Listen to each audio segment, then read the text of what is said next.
اسماء بنت ابی بکر رضی اللہ تعالی عنہا کے غلام عبداللہ نے ان سے بیان کیا، انہوں نے اسماء رضی اللہ تعالی عنہا سے سنا، وہ جب بھی حجون پہاڑ سے ہو کر گزرتی تو یہ کہتی، رحمتیں نازل ہوں اللہ کی محمد صلی اللہ علیہ وآلہ وسلم پر، ہم نے آپ صلی اللہ علیہ وآلہ وسلم کے ساتھ یہی قیام کیا تھا، ان دنوں ہمارے سامان بہت ہلکے پھلکے تھے، سواریاں اور زیادہ راہ کی بھی کمی تھی، میں نے، میری بہن عائشہ رضی اللہ تعالی عنہا نے، زبیر اور فلاں فلاں رضی اللہ تعالی عنہم نے عمرہ کیا، اور جب بیت اللہ کا طواف کر چکے تو صفا اور مروہ کی سعی کے بعد ہم حلال ہو گئے، حج کا احرام ہم نے شام کو باندھا تھا۔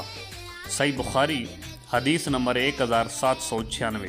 رسول اللہ صلی اللہ علیہ وآلہ وسلم جب کسی غزوہ یا حج و عمرہ سے واپس ہوتے تو جب بھی کسی بلند جگہ کا چڑھاوا ہوتا تو 3 مرتبہ اللہ اکبر کہتے اور یہ دعا پڑھتے، اللہ کے سوا کوئی معبود نہیں، وہ اکیلا ہے، اس کا کوئی شریک نہیں، ملک اسی کا ہے اور حمد اسی کے لیے ہے، وہ ہر چیز پر قادر ہے، ہم واپس ہو رہے ہیں توبہ کرتے ہوئے، عبادت کرتے ہوئے، اپنے رب کے حضور سجدہ کرتے ہوئے اور اس کی حمد کرتے ہوئے۔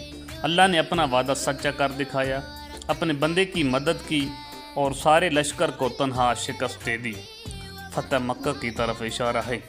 صحیح بخاری حدیث نمبر 1797۔ جب نبی کریم صلی اللہ علیہ وآلہ وسلم مکہ تشریف لائے تو بنو عبد المطلب کے چند بچوں نے آپ صلی اللہ علیہ وآلہ وسلم کا استقبال کیا۔ آپ صلی اللہ علیہ وآلہ وسلم نے ایک بچے کو اپنی سواری کے آگے بٹھا لیا اور دوسرے کو پیچھے۔ صحیح بخاری حدیث نمبر 1798۔ نبی کریم صلی اللہ علیہ وآلہ وسلم جب مکہ تشریف لے جاتے تو مسجد شجرہ میں نماز پڑھتے اور جب واپس ہوتے تو ذوالحلیفہ کی وادی کے نشیب میں نماز پڑھتے۔ آپ صلی اللہ علیہ وآلہ وسلم صبح تک ساری رات وہیں رہتے۔ صحیح بخاری حدیث نمبر 1799۔ رسول اللہ صلی اللہ علیہ وآلہ وسلم سفر سے رات میں گھر نہیں پہنچتے تھے، یا صبح کے وقت پہنچ جاتے یا دوپہر بعد، زوال سے لے کر غروب آفتاب تک کسی بھی وقت تشریف لاتے۔